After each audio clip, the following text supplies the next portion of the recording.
Assalamualaikum dan salam bahagia. Kita bersama lagi dalam Ruang Bicara yang dibawakan kepada anda tentunya di Bernama TV. Dan hari ini kita memilih satu lagi topik yang saya kira cukup penting sebenarnya untuk kita sembang-sembang bersama dengan seorang tetamu yang cukup istimewa yang sudah pun berada di studio Ruang Bicara ini bersama dengan saya. Baiklah, topik yang kita pilih hari ini di Ruang Bicara ialah Ramadan, hikmah norma baru. Dan tetamu yang sudah pun bersiap sedia bersama dengan saya, kita mengucapkan jutaan terima kasih dan juga selamat datang kepada yang dihormati Datuk Rashidi Jamil Al-Rashid, iaitu mantan Imam Masjid Negara. Jadi Datuk, apa khabar? Sama, Alhamdulillah. Sehat. Abang Syarkawi sehat ya? Sehatlah Datuk, macam ni lah. Dan saya bersyukur, cukup gembira sebenarnya akhirnya dapat juga bertemu dengan Datuk. Alhamdulillah. Dan ini merupakan satu topik yang saya kira cukup penting sebenarnya, dan kita juga ingin mengajak anda sebagai penonton untuk berkongsi pandangan dan juga pendapat ataupun bertanya apa saja berkaitan dengan isu yang akan kita bincangkan nanti. Dan sekiranya anda ingin melakukan sedemikian, jangan lupa dua talian telah pun kami sediakan kepada anda di 0326979767 dan juga 0326979768. Dan seperti biasalah, anda juga sebenarnya boleh mengikuti kami secara live di FB dan juga di YouTube Bernama TV. Baiklah, selain daripada mantan Imam Masjid Negara, Datuk juga adalah merupakan salah seorang penulis buku Kalimah Allah yang ada di tangan saya ini. Jadi mungkin isu ini juga akan kita sentuh nanti, kerana isu ini kebelakangan ini seolah-olah telah menjadi semacam polemik yang cukup hebat dibincangkan oleh pelbagai pihak. Baiklah, buat permulaan barangkali ialah kita tahu apa ni, Datuk, kita menghadapi 2 kali Ramadan dalam norma baru sebenarnya akibat daripada pandemik COVID-19. Jadi bagaimana Datuk melihat umat Islam terpaksa menyesuaikan apa yang kita lakukan sebelum ini dengan begitu bebas, tetapi sekarang ini disebabkan oleh COVID-19 kita terpaksa menyesuaikan pula apa yang ingin kita lakukan dan mengikuti pula SOP yang telah ditetapkan. Jadi komen Datuk dalam isu ini. Bismillahirrahmanirrahim. Assalamualaikum warahmatullahi wabarakatuh. Waalaikumsalam. Abang Syarkawi yang saya kasihi, rakan-rakan penerbit dan tak dilupakan sidang penonton yang saya kasihi sekalian. Belum terlewat untuk saya ucapkan selamat menyambut Ramadan Al-Mubarak. Ya. Mudah-mudahan Allah Ta'ala terima ibadat kita dan juga Allah lorongkan kita kepada istighfar dan hidayah kepadanya. Ya. Dan sekali lagi tahun ini kita menghadapi Ramadan dengan norma baharu. Betul. Kalau tahun lepas cakap-cakap yang sebut kita tak dapat nak ke masjid macam biasa, tak dapat bazar Ramadan, tahun ni pun Allah Ta'ala uji begitu juga. Tetapi sebenarnya di sebalik ujian ini kita yakin Allah Ta'ala sebut dalam Al-Quran, fa inna ma'al usri yusra, inna ma'al usri yusra. Setiap kesulitan itu akan disusuli dengan kemudahan. Jadi kemudahan itulah kita nak tunggu. Dalam nak tunggu itu kita kena banyak tingkatkan kesabaran. Betul. Dan juga satu perkara yang tak dapat kita nafikan, Abang Syarkawi sedang penonton sekalian, kita akan mula rasa penghargaan terhadap nikmat yang telah hilang. Antaranya nikmat berkumpul ramai-ramai, ibadat, bersalam, ziarah, rentah negeri. Hari ni pun bila tengok tinggi sikit kita punya kes itu, jadi ada orang-orang dalam WhatsApp group pun saya tengok, ni petanda barangkali kita tak boleh nak rentah negeri balik raya ni. Tetapi apa pun sidang penonton yang saya kasihi sekalian, dengan ada sedikit ujian, hikmah yang tercetus ialah kita akan ingat balik nikmat-nikmat Tuhan yang sudah banyak kepada kita. Dan inilah yang difirmankan oleh Allah, wa in ta'uddu ni'matallah la tuhsuha. Sekiranya kamu hitung nikmat Allah itu tidak terhitung banyak sangat. Wallahu a'lam. Saya nak petik daripada apa yang Datuk sebut tadilah, apa yang berlaku sekarang ini, apa yang harus disedari oleh umat Islam ialah penghargaan terhadap nikmat yang hilang itu, Datuk ya. Ini bagi saya adalah mempunyai makna yang cukup mendalam sebenarnya. Walaupun sepintas lalu Datuk telah menyentuh tentang beberapa perkara, beberapa nikmat yang kita nikmati sebelum ini, tetapi apa yang harus dilakukan oleh umat Islam secara amnya itu ya, dalam menghadapi situasi yang cukup mencabar seperti apa yang kita hadapi sekarang ini, Datuk. Terima kasih sidang penonton yang dirahmati Allah sekalian. Mahu tidak mahu kita sedang menghadapi suasana dan norma baharu. Sekalipun bulan berganti bulan, kita dah masuk bulan puasa, panjang umur kita, nak raya pula Aidilfitri nanti, semuanya dengan norma baharu. Jadi di sinilah letaknya satu jati diri sebagai Muslim dan juga warga negara Malaysia. Bila kerajaan memutuskan adanya SOP, bukan sahaja seharian, bahkan ketika pelaksanaan ritual ibadat kita di masjid berterawih, begitu juga bazar Ramadan kah, ataupun nak berhari raya nanti kah, di sini satu pembuktian terhadap bagaimana kualiti kita sebagai rakyat yang mentaati pemerintah, ulul amri itu. Dan mentaati pemerintah ini, pemerintah dia akan membuat satu keputusan demi kemaslahatan umat di dalam negara, tak nanti Muslim, bahkan bukan Islam juga yang ada dengan kita. Bahkan kalau kita menelusuri dalam hadis Nabi SAW pun, bagaimana ditunjuk oleh baginda ketika berlakunya satu wabak ataupun satu penyakit yang berjangkit, baginda sudah mengajarkan satu sistem kuarantin. Bagaimana kita jangan rentah negeri, tempat yang ada di situ, duduklah di situ. Maknanya Islam ini menunjukkan manfaat yang besar kepada orang lain. Jaga diri dan jaga juga jangan menjadi penyebab kepada tersebarnya wabak. Jadi ujian-ujian seperti ini, norma baharu yang kita mesti lalui ini, sikit sebanyak akan membawa kita mendisiplinkan diri dan menjatikan diri sebagai umat dan juga rakyat yang patuh kepada kehendak pemerintah yang dibuat berdasarkan kemaslahatan umat itu. Di bulan Ramadan yang mulia ini, memanglah sebagai umat Islam kita ingin sama-sama mengerjakan sunat tarawih itu sendiri, Ustaz, terutamanya di masjid, walaupun kita boleh mengerjakannya di rumah, tetapi ialah melakukan jemaah tarawih di masjid itu seolah-olah memberi semacam kepuasan sebenarnya kepada umat Islam. Ada juga yang mengatakan bahawa apakah sebenarnya ada perbezaan Datuk dari segi fadilatnya tarawih di rumah ataupun tarawih di masjid itu sendiri, Ustaz? Baik. Sudah tentu bila sebut masjid ni rumah Allah. Bahkan kita lihat kepada riwayat baginda SAW pun, terutama bila 10 malam akhir itu, baginda beriktikaf sepenuhnya di masjid. Hatta disebut dalam riwayat, nak disikat rambut pun baginda tak keluar dari masjid, tetapi menghulurkan kepada baginda yang mulia itu disikat oleh Ummul Mukminin Aisyah radhiyallahu anha. Nak menunjukkan bagaimana Nabi sendiri begitu menekankan kita beriktikaf pada 10 malam akhir itu di rumah Allah. Tetapi waktu yang sama kita sedang menghadapi situasi yang berbeza. Yakni adalah terlebih baik kita duduk di rumah, saranan kerajaan, saranan pakar kesihatan, demi kemaslahatan kita dan juga orang lain. Maka atas dasar itu kita pun mula berterawih di rumah. Satu hikmahnya Abang Syarkawi, sidang penonton sekalian, ada yang kata kami tak pernah jadi imam belum ini. Sekarang bila PKP dah mula jadi imam, belajarlah sikit-sikit. Kami tak pernah lagi sebut as-salatu tarawih min qiyami syahri Ramadan athabakumullah yang selalu didengar di masjid tu, yang Bilal ungkapkan itu.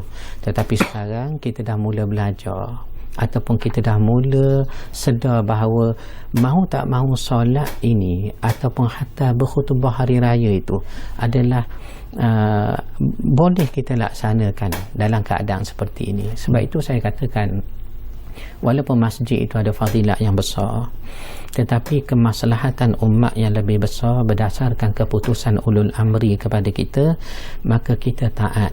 kerana di sana ada kebaikan yang lebih banyak. Pun begitu, kita bukanlah tak boleh sembahyang tarawih di rumah, boleh. Ya, bahkan di rumah saya tengok lebih lagi kita dekat dengan ahli keluarga, anak-anak kita dan sebagainya. Ya. Cuma ada juga apa ni, Datuk nak berkongsi pandangan Datuk secara peribadi lah. Nikmat Ramadan itu, mereka mengatakan bahawa yalah, beribadah itu adalah sesuatu yang wajib dilakukan, tetapi disebabkan oleh keadaan pandemik sekarang ini, COVID-19 itu, adakah nikmat Ramadan dalam beribadah itu masih sama sebenarnya tu? Ya, sebenarnya bila sebut nikmat Ramadan ini dikecapi oleh setiap insan dengan lain-lain penerimaan berasaskan bagaimana ia menangani nikmat dan memahami nikmat itu. Kalau kita tengok dalam sirah Nabawiyah, bulan puasa seperti ini, sahabat tidak seperti kita sekarang duduk di rumah ataupun bertadarus Quran di masjid. Sebaliknya, ketika umur Nabi 55 tahun, ketika seawal pensyariatan puasa Ramadan, bagaimana sahabat diperintahkan berperang, keluar daripada Madinah, yakni keluar daripada zon selesa. Kita kalau tak boleh pergi masjid, masih lagi duduk di rumah, masih lagi selesa, masih lagi boleh buat apa yang kita nak buat. Cuma bezanya tak seperti dulu. Tetapi cuba bayangkan sahabat Rasulullah SAW bersama dengan baginda keluar pada bulan Ramadan, pada musimnya pula summer time, musim panas. Dahlah panas, ketika itulah difardukan puasa sebulan-bulan Ramadan itu pada tahun itu. Nak menunjukkan mereka tetap keluar kerana definisi penghayatan nikmat Ramadan itu bukan semata-mata berkumpul di masjid untuk bertarawih, bukan semata-mata kita bertadarus secara berkumpulan, tetapi sejauh mana kita dapat laksanakan ibadat dalam apa keadaan sekalipun. Ramadan tetap ada 30 hari. Kalaupun kita sukar menghadapi Ramadan tidak seperti tahun-tahun yang sudah, itu satu kebaikan untuk gandaan pahala bagi kita yang menghadapi Ramadan dengan ujian kesukaran. Jadi kalaulah kita boleh hayati sebegitu, saya yakin apapun keadaan yang dihadapi oleh kita, oleh Muslim, kita akan rasa ni semua dari Allah. Kullum min indillah, kata Allah. Katakanlah Muhammad, semuanya daripada Allah Subhanahu Wa Taala. Cuma bagaimana kita nak menerimanya. Baik, terima kasih Datuk. Tapi kita akan berehat dulu buat seketika. Dan kepada anda, kalau anda juga ingin berkongsi pandangan dan juga pendapat berkaitan dengan isu ini ataupun bertanya apa saja, gunakanlah kesempatan ini dan gunakanlah dua talian yang kami sediakan kepada anda. Saya ulangi lagi, 0326979767 dan juga 0326979768. Kita lihat dulu.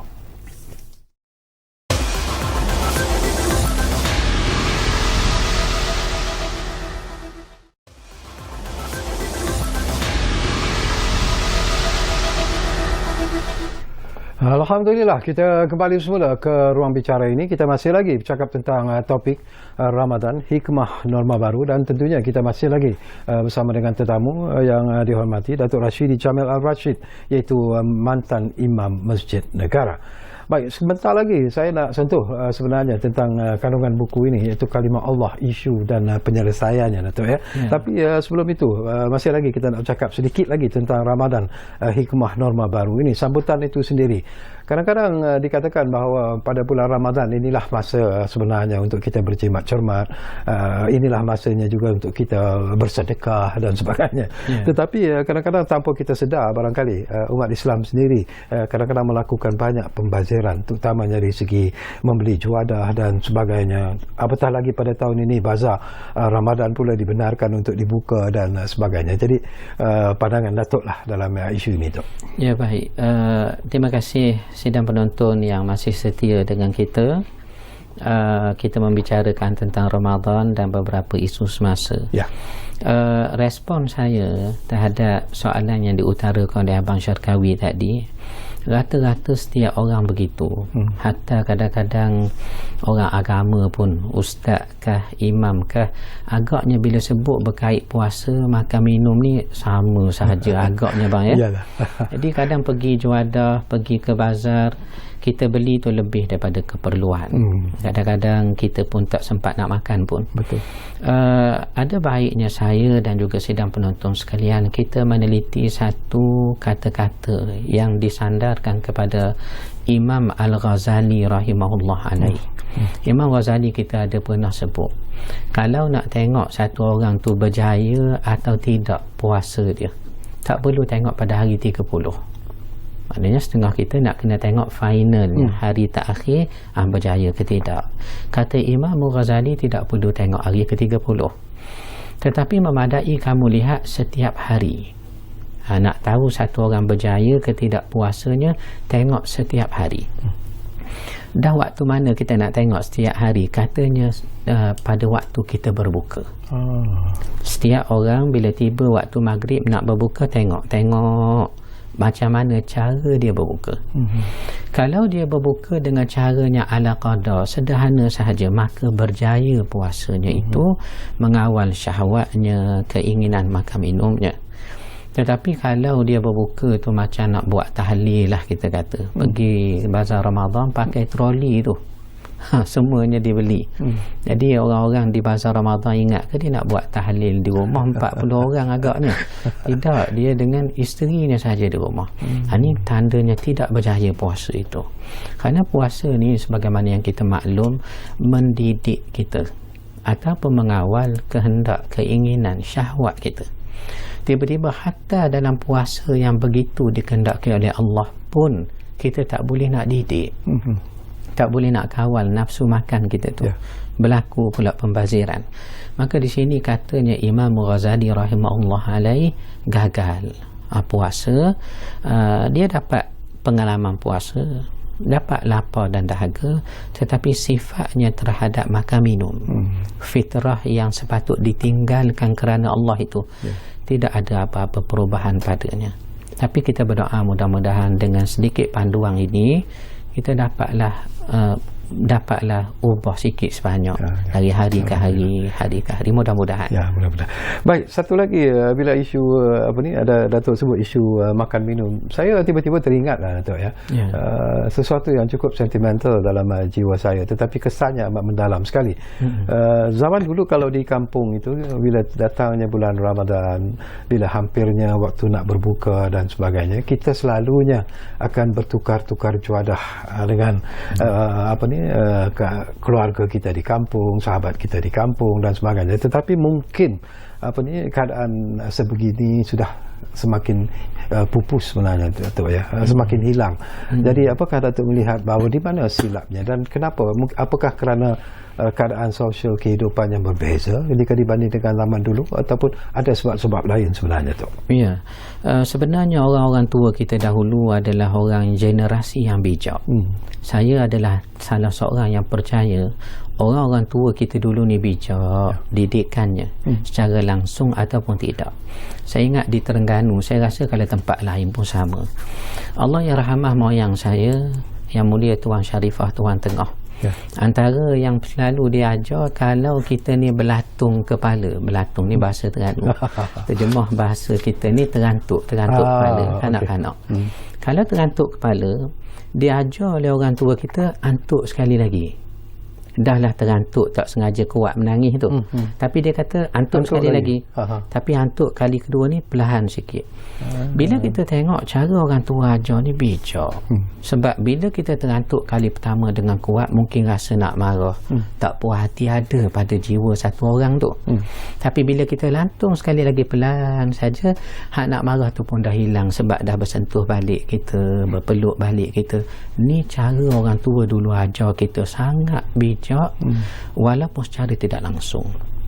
Dan antara ajaran yang sepatutnya kita masih amalkan, ni bulan puasa ni, bagaimana kita nak bertukar juadah, yang mustahaknya silaturahim itu. Tetapi tiba-tiba pandemik seperti ini ataupun generasi kita sekarang dah tak macam dulu. Di mana silapnya? Pada saya boleh jadi generasi berikut sudah melupakan norma-norma tata cara yang sudah ditunjuk oleh orang tua dahulu. Dahulu Abang Syarkawi, kita ni kalau dengan 2 pupu, bukan sepupu, 2 pupu pun macam adik-beradik. Betul. Tapi sekarang walaupun dengan sepupu, kadang kita tak pergi mari, tak ziarah, dia pun tak kenal kita. Awak, saya. Jadi ni satu situasi yang sangat parah bagi saya, yang menyebabkan sifat bersilaturahim ataupun ambil cakna, ambil berat pada orang lain sudah mula terhakis dalam generasi muda. Tambah pula cabaran ada telefon, smartphone, masuk lift, dibuat video dalam TV tu.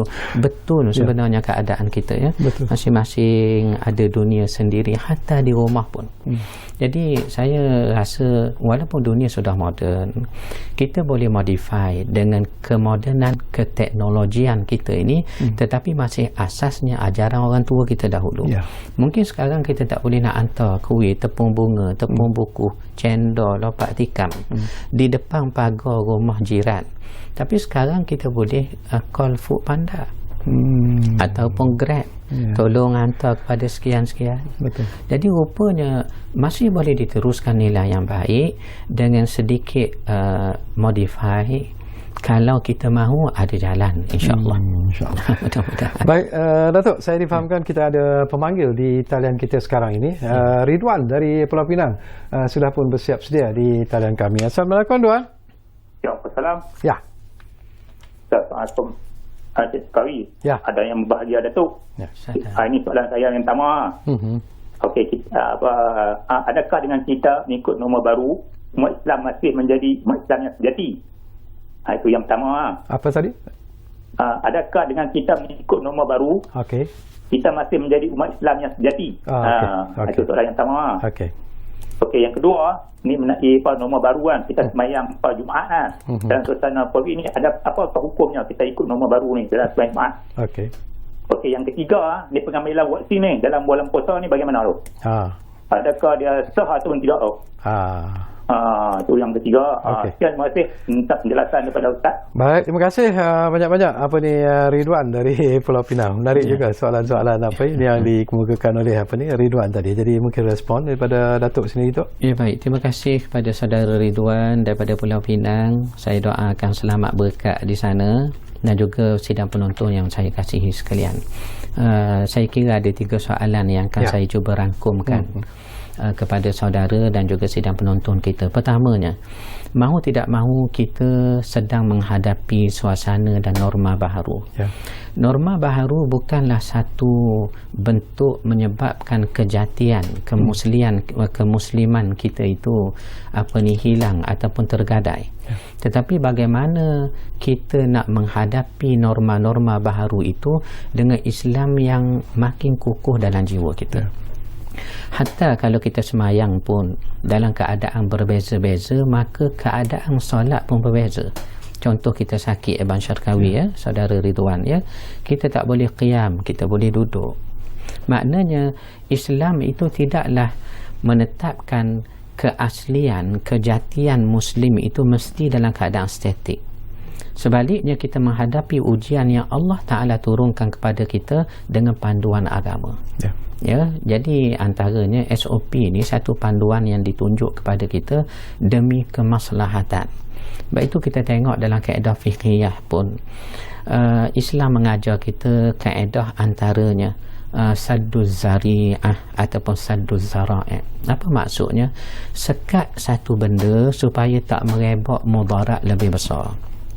Ni yang contoh kita kata, kalaulah terbukti pakar-pakar kesihatan dah kata dah, dengan sebab kita bersalam kah, dengan sebab kita duduk dekat kah, dia boleh mendatangkan mudarat, maka kita ni yang taklah banyak tahu tentang kesihatan tapi pakarnya menerangkan sebegitu, maka kemaslahatan itu menjadi satu keutamaan bagi sudut pandang sebuah kerajaan. Maka kita ni ikut. Bila kita ikut, tidak menjejaskan keaslian peribadatan kita ataupun suasana kita sebelum ini dah terjejah ke bila mari norma baru, tidak. Sebenarnya kita sedang menunjukkan bagaimana Islam itu fleksibel. Ya, dalam satu-satu keadaan agama ada aja kaedah-kaedahnya untuk kita terus mendapat panduan walau apa keadaan kita sekalipun. Itu yang saya sebut tadi. Hatta solat pun. Hatta solat secara berjalan. Hatta solat khauf, takut ketika berperang, ada suasana yang ditunjuk ajar oleh agama. Dan saudara Ridwan juga sebut tadi tentang vaksin. Ada keputusan Muzakarah Fatwa Kebangsaan pun dah sebut yakni kita mengambil vaksin sedang dalam bulan Ramadan. Hatta kalau kita mengambil injection biasa pun Abang Syarkawi kata Imam Nawawi rahimahullah alaih dalam majmuknya, ni kitab fiqh tebal lebih 20 jilid lebih. Apa kata Imam Nawawi? Tidak membatalkan puasa.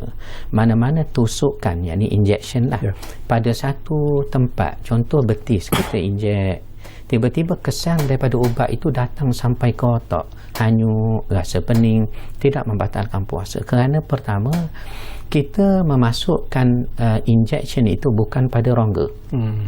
Keduanya pula, ingredients of injection itu, yakni kandungan dalam injection itu bukannya kandungan menggantikan makan minum.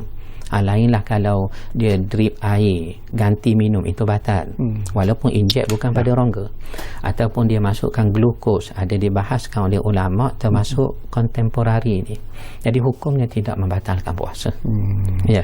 Baik, saya nak bercakap tentang apa yang saya sebut tadi lah, Datuk tentang buku Kalimah Allah ini, isu dan penyelesaiannya. Dan bagi saya ini merupakan sesuatu yang cukup penting jugalah, kerana di bulan Ramadan ini dan kemudiannya ketika menghadapi pandemik juga, tiba-tiba isu penggunaan kalimah Allah ini menjadi isu perbincangan, menjadi polemik yang begitu serius sekali. Tetapi sebelum kita pergi lebih mendalam, apa sebenarnya kandungan buku Kalimah Allah, isu dan penyelesaiannya ni, Datuk? Ya, baik. Terima kasih sidang penonton yang saya kasihi sekalian.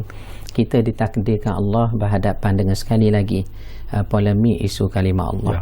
Jadi antara kandungan persiapan ataupun persediaan kami sebagai umat Islam yang mahu berkongsi pandangan tentang isu ini, kita hasilkan beberapa penulisan.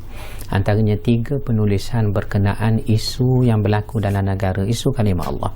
Jadi dalam buku ini, seperti mana yang ditanya oleh Abang Syarkawi tadi, kita cuba membahaskan secara ringan tetapi menitik beratkan nilai-nilai akademik. Kerana ilmu ni adalah satu suluhan untuk kita berjalan lurus dan benar. Selama mana kita bergantung kepada nas-nas ilmu, nescaya pertembungan apa pun yang kita hadapi dapat dituntaskan dengan kehebatan, keberkatan, ketinggian ilmu itu, selagi mana kita mahu terbuka menerima kebenaran. Jadi dalam buku ini kita cuba buat satu cadangan dan juga kajian, dan bagaimana polemik ini boleh diselesaikan dengan cara yang mudah, berasaskan kepada nilai-nilai akademik yang mungkin dapat kita kupas sebentar lagi, insya-Allah. Tetapi kalau kita pergi lebih mendalam sebenarnya daripada apa yang disebutkan, dan kemudiannya kita juga tahu tentang keputusan mahkamah sendiri terhadap isu ini. Tetapi yang lebih penting dan juga harus diberi perhatian ialah di mana ada negeri-negeri yang sudah pun mengeluarkan fatwa mengatakan bahawa penggunaan kalimah Allah hanyalah untuk agama Islam sahaja. Penganut agama lain tidak dibenarkan untuk menggunakan kalimah Allah, terutamanya dalam kitab-kitab mereka. Jadi apakah Datuk merasakan bahawa pendirian tegas yang ditunjukkan oleh beberapa buah negeri setakat ini menunjukkan bahawa sesungguhnya lah kita masih lagi kuat mempertahankan kalimah Allah sebagai hak umat Islam sebenarnya? Memang kita akui setiap pihak berkuasa agama di bawah sultan, di bawah raja-raja negeri, ke bawah Duli Yang Maha Mulia, sultan dan raja negeri, adalah ketua bagi agama Islam itu sendiri. Jadi bagi setiap negeri rupa-rupanya mereka dah ada enactment masing-masing. Antaranya enactment kawalan pengembangan agama lain kepada orang Islam. Dan kalau merujuk kepada isu ini, bukan kalimah Allah sahaja menjadi larangan kepada orang bukan Islam nak gunakah ataupun nak tuliskah, tetapi ada beberapa kalimah yang lain dan ia berbeza bagi setiap negeri. Ada negeri yang kadang-kadang dia tambah, bukan 4 ni sahaja. Jadi yang sebagaimana kita maklum dalam isu ini, keputusan kabinet pada tahun 1986 dahulu ada sebut orang bukan Islam tak boleh guna kalimah Allah, solat, Baitullah dan Kaabah. Walaupun kita nampak 4 kalimah, setengah-setengah negeri dia tambah. Ada beberapa lagi kalimah yang difikirkan pun tak boleh guna. Jadi bagi setiap negeri itu sudah ada enactment, sudah ada kawalan, dan kesemuanya di bawah kuasa ke bawah duli yang maha mulia raja-raja dan sultan-sultan sebagai ketua agama. Tetapi dalam isu yang berlaku dalam negara kita ini, kita melihat ia menjadi polemik apabila seolah-olah kalimah Allah ni berebut. Pihak yang mengatakan mereka layak guna kalimah ini, lafzul jalalah ini, makna hak eksklusif bagi kalimah Allah bukan lagi miliknya orang Islam. Sebaliknya ada agama lain kata kami boleh guna. Saya buat contoh di dalam Grand Sahib, dalam kitabnya orang-orang Sikh, berkali-kali diulang kalimah Allah di dalam kitab mereka. Tetapi dalam wacana perbincangan kita, wacana meja bulat bersama dengan orang-orang bukan Islam, pandangan yang dilontarkan oleh mereka, walaupun kalimah Allah ada di dalam kitab suci mereka, kita melihat kalimah itu tidaklah menjadi satu panggilan ketika sakramen dan ritual dilakukan. Sebaliknya hanya nama yang merujuk kepada Tuhan orang Islam. Dan orang-orang Sikh dia tak panggil Allah ketika beribadat, dia panggil Wahai Guru. Dia panggil Wahai Guru. Maka nilai kalimah Allah itu hanyalah sebagai satu makluman di dalamnya kitab mereka, yang mana makluman itu merujuk bahawa bila sebut Allah Tuhan kepada orang Islam. Jadi dalam isu ni kita tak larang mereka, kerana kitab mereka menyatakan Allah itu adalah miliknya orang Islam, Tuhannya orang Islam. Yang menjadi polemik apabila penganut-penganut Kristian Katolik di dalam negara kita. Sebab itu saya tekankan perkataan dalam negara. Kerana apa? Hatta Holy Vatican City pun, kiblat bagi Katolik Kristian pun tak guna Allah. Ada satu bishop ni kalau kita kira sarjana bagi orang Kristian, paderi mereka. Bishop ni Bishop Tini Maskens. Dia apabila dia seru orang-orang Katolik guna kalimah Allah, dan orang Protestan pun gunalah kalimah Allah, maka Liga Katolik bagi hal ehwal agama dan keamanan menolak cadangan itu dengan alasan dia kata Allah bukan Tuhan bagi orang Yahudi, bukan Tuhan bagi orang Nasrani. Jadi di sini kita nampak satu polemik, ialah hatta Holy Vatican City pun tak guna Allah. Dan kalau mereka beralasan Arab di Kristian di tanah Arab sudah guna kalimah Allah pun, ini satu bukti menunjukkan bahawa Allah itu bahasa Arab, sehingga hanya orang Arab apa agama pun dia panggil Allah. Dan perlu mereka tahu, tidak sahaja Arab Kristian, Arab Jahiliyah yang bukan Kristian pun dulu panggil Allah juga. Al-Quran kita sebut wala in sa'altahum man khalaqas samawati wal ard la yaqulunna Allah. Sekiranya kamu tanya mereka, Muhammad, siapa cipta langit dan bumi, nescaya mereka jawab Allah. Mereka di sini bukan saja Arab Kristian, tetapi Arab yang tidak Kristian pun memanggil Allah juga. Ini buktinya Allah itu sudah tentu khusus tersebut, terlafaz di dalam bahasanya Arab. Soalnya saya selalu bertanya kepada rakan-rakan Kristian dengan perbincangan harmoni. Petang tadi pun saya tanya benda yang sama. Adakah original language bagi penulisan Bible itu, Old Testament and New Testament itu Arabic? Kalau Arabic bolehlah kata awak guna Allah sebab Allah memang bahasa Arab. Tetapi soalnya original language bukan Arabic.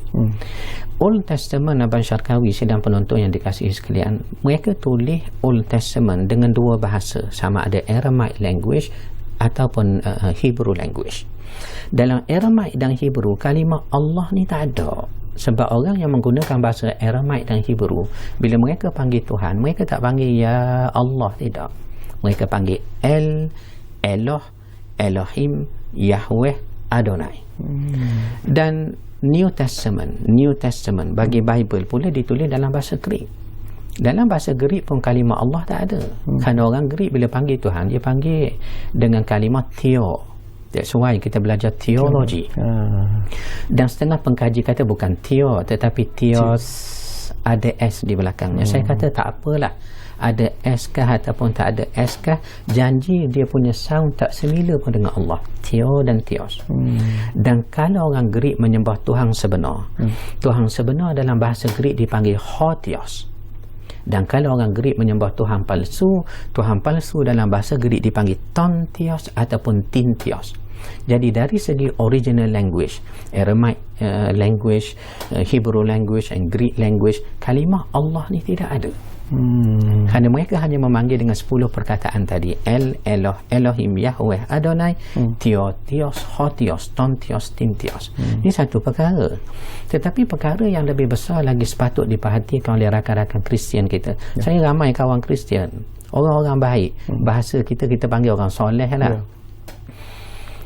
Soalnya, kenapa nak guna kalimah Allah? Adakah? Ya.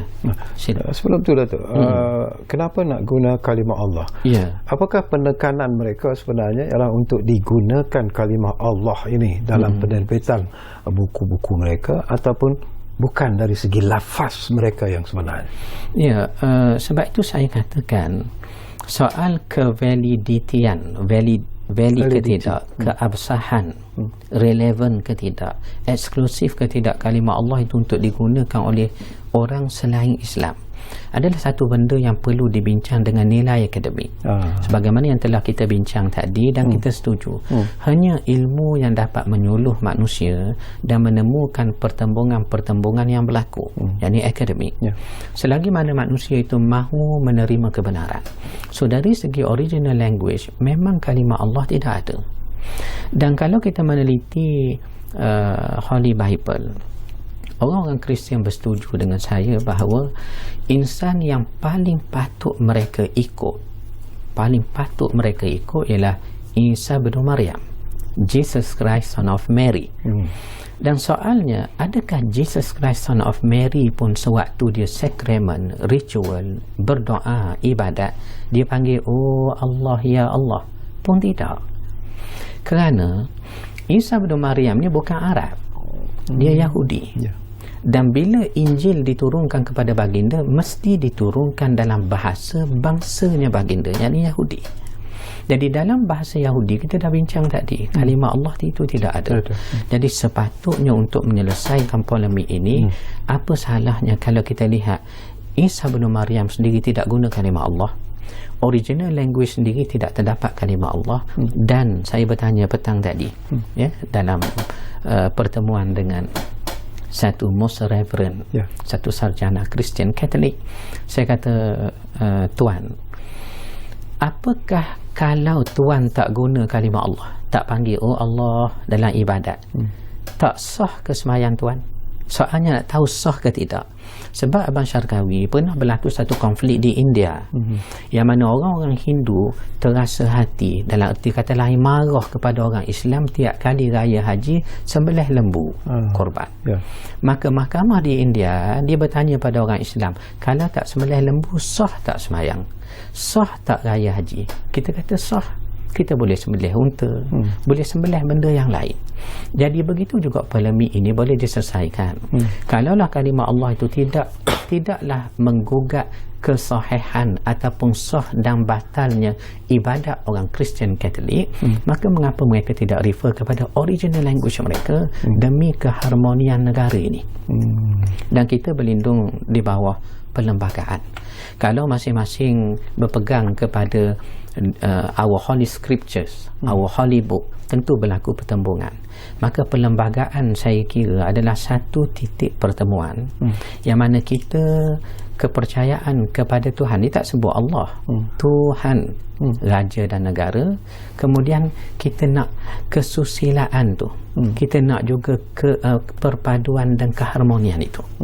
Jadi atas dasar itu saya beritahu kepada rakan-rakan Kristian yang baik, orang-orang baik mereka ini. Saya kata, tidakkah Isa bin Maryam berkata kepada kamu, apa dia kata? Kasihi jiran kamu. Dalam The Gospel St. Matthew, kasihi jiran kamu. Sekiranya kamu orang tanpa pipi kanan, beri pipi kiri pula. Nak menunjukkan apa? Begitu toleransi besarnya jiwa satu orang Kristian, dan mereka tidak akan menjadi Kristian yang benar selagi mereka tidak mengikuti Isa bin Maryam secara keseluruhannya.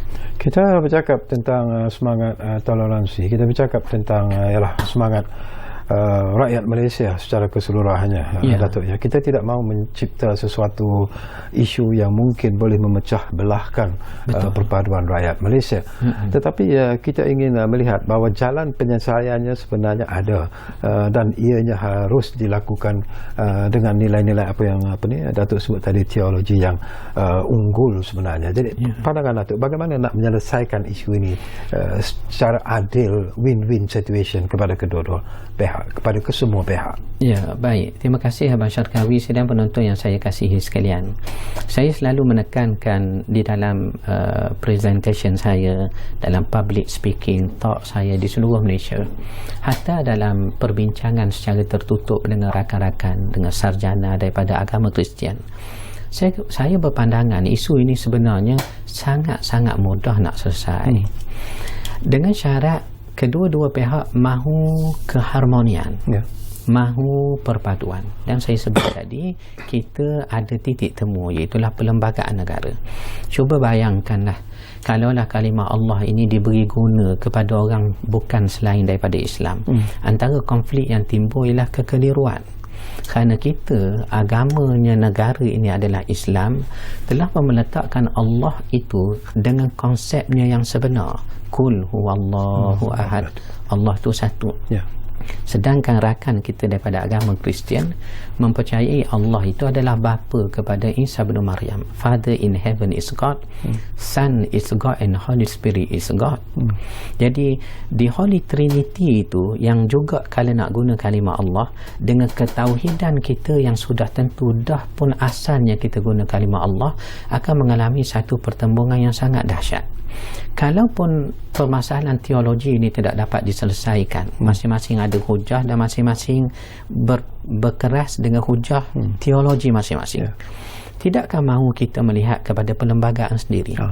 Ke bawah dulu Yang Maha Mulia Seri Paduka Baginda Yang di-Pertuan Agong, ketika melafazkan sumpah nak memikul jawatan tu, agung kepada kita, kepada rakyat Malaysia yang juga meliputi bukan Islam.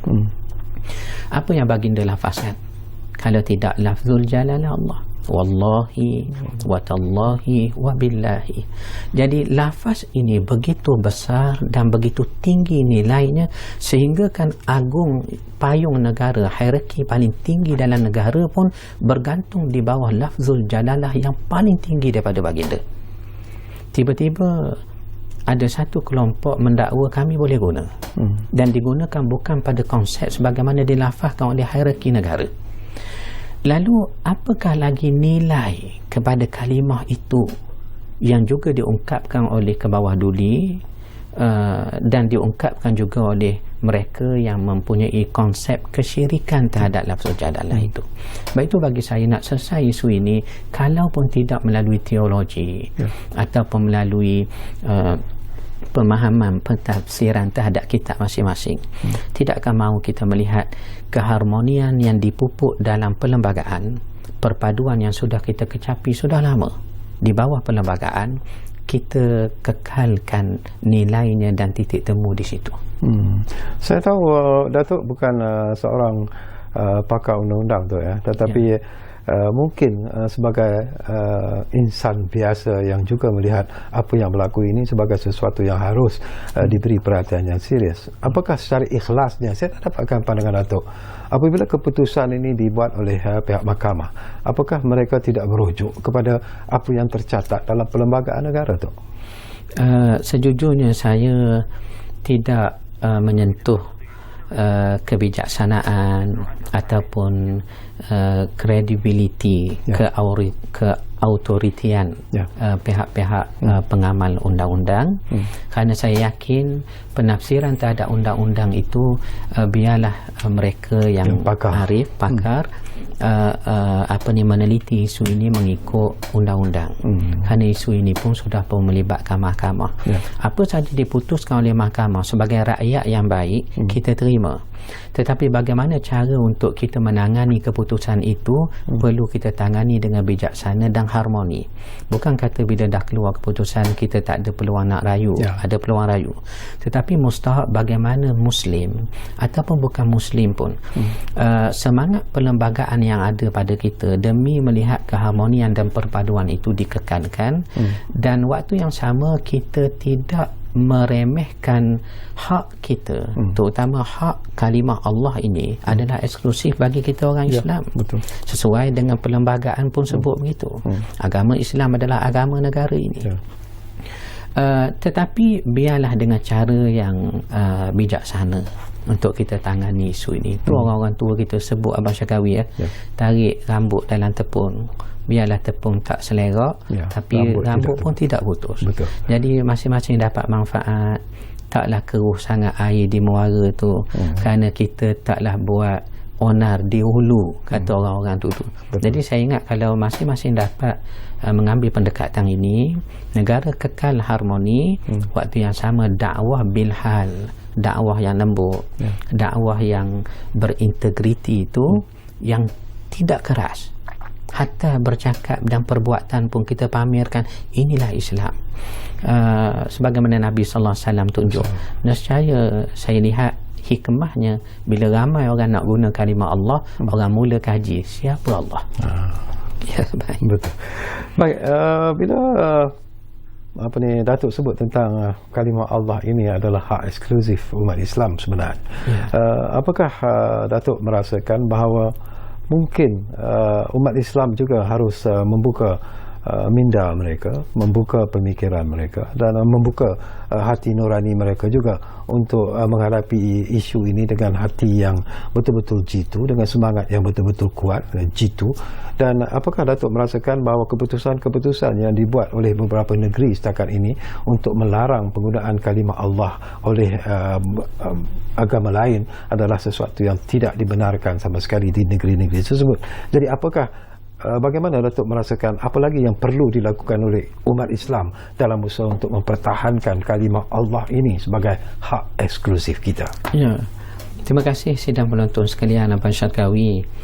Setiap negeri sudah menjalankan tanggungjawab mereka berdasarkan enakmen yang sudah ada, dan ini satu kemaslahatan yang terjaga dengan sebab undang-undang yang sedia ada sudah pun berjalan setiap masa. Dan keduanya pula, soal yang paling besar kita setiap individu Muslim itu, apakah memadai kita berarak saja, bawa spanduk nak jaga kalimah Allah, tetapi kita sendiri tidak menunjukkan Islam itu, ataupun menunjukkan bagaimana kita cintakan kepada agama itu. Baik, itu saya katakan umat Islam perlu mengambil satu renungan, keinsafan, muhasabah terhadap perkara-perkara ini, mengapa boleh berlaku dalam negara kita. Pada saya, bila berlakunya isu-isu cabaran terhadap Islam, contohnya dulu isunya murtad, Lina Joy kah, ni semua sudah maklum. Kalau saya tak ulang pun semua orang sudah tahu banyak juga isu dalam negara ini. Soalnya, kenapa isu ini boleh berlaku dalam negara yang meletakkan Islam itu agama negara, yang ke bawah dulinya adalah orang Islam kita, dikawal setiap negeri oleh ke bawah duli raja-raja dan sultan, dan mufti kita pun ramai, 14 buah negeri. Mengapa perkara ini masih berlaku? Pada saya tak lain tak bukan kerana keizahan Islam itu sudah terhakis. Bila Islam sudah nampak lemah, maka banyaklah benda-benda yang mudah diketengahkan oleh musuh-musuh Islam kan, ataupun orang-orang yang bukan Islam. Kerana apa? Dia tengok Islam sudah tidak ada izah, sudah tidak ada kekuatan. Apatah lagi bila berlakunya perpecahan di kalangan orang Islam dan juga di kalangan bangsa kita sendiri. Saya buat contoh Abang Syarkawi. Bila isu ini dilontarkan oleh orang Kristian Katolik dalam negara, apa berlaku? Umat Islam yang berpecah. Itu yang peliknya. Kristian lontarkan isu, mereka fikir ini adalah hak eksklusif kami juga. Tetapi yang berpecah kita orang Islam.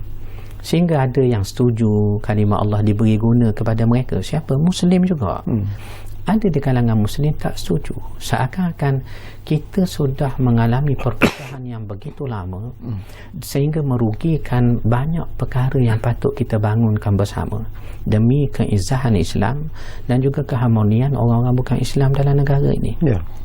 Jadi saya berdoa mudah-mudahan isu ini dipermudahkan Allah Subhanahu Wa Taala kepada kita untuk kita lihat, kita muhasabah. Antaranya bagaimana kita nak membina kembali keizahan Islam yang mesti bermula bagi setiap diri Muslim itu.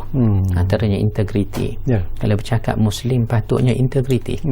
Kerana Nabi kita Al-Amin. Tiba-tiba kita tengok Muslim jugalah contohnya tak ada integriti. Dan banyaklah isu-isu yang mungkin kita boleh ketengahkan sebagai contoh bagaimana sudah hilangnya keizahan Islam yang menjadi tanggungjawab bagi setiap Muslim membaikinya kembali bagi diri masing-masing. Baik, mungkin masa semakin suntuk sebenarnya Datuk. Ada lebih kurang 1 minit saja lagi. Kita bercakap tentang Ramadan hikmah norma baru dan Datuk juga sentuh mungkin inilah masanya jugalah sebenarnya kita harus juga bangkit dengan semangat yang baru. Kita juga harus bangkit dengan iktizam yang baru sebenarnya dalam mempertahankan agama Islam. Tetapi untuk melakukannya, untuk meyakinkannya, kita sebagai umat Islam juga harus melakukan apa yang dituntut oleh Allah Subhanahu Wa Taala daripada kita sebagai seorang umat Islam. Jadi pesanan terakhir Datuk sebelum kita berpisah. Baik, terima kasih Abang Syarkawi, sidang penonton yang saya kasihi sekalian. Kita masih dalam fasa Ramadan, bulan yang sangat berkat. Jadi kita mengambil keberkatan Ramadan ini dengan menginsafi diri kita sendiri, yang mana daripada diri kita lah akan terbentuk ummah masyarakat yang lebih baik. Jadi Ramadan ini adalah permulaan yang mahu tak mahu kita mesti rebut, yang ambil peluang ini untuk baiki diri kita mudah-mudahan, yang mana dengan sebab kita mahu membaiki diri, banyak pertolongan Allah akan turun kepada kita. Firman Allah dalam surah Muhammad sallallahu alaihi wasallam, in tansurullaha yansurkum wa yuthabbit aqdamakum.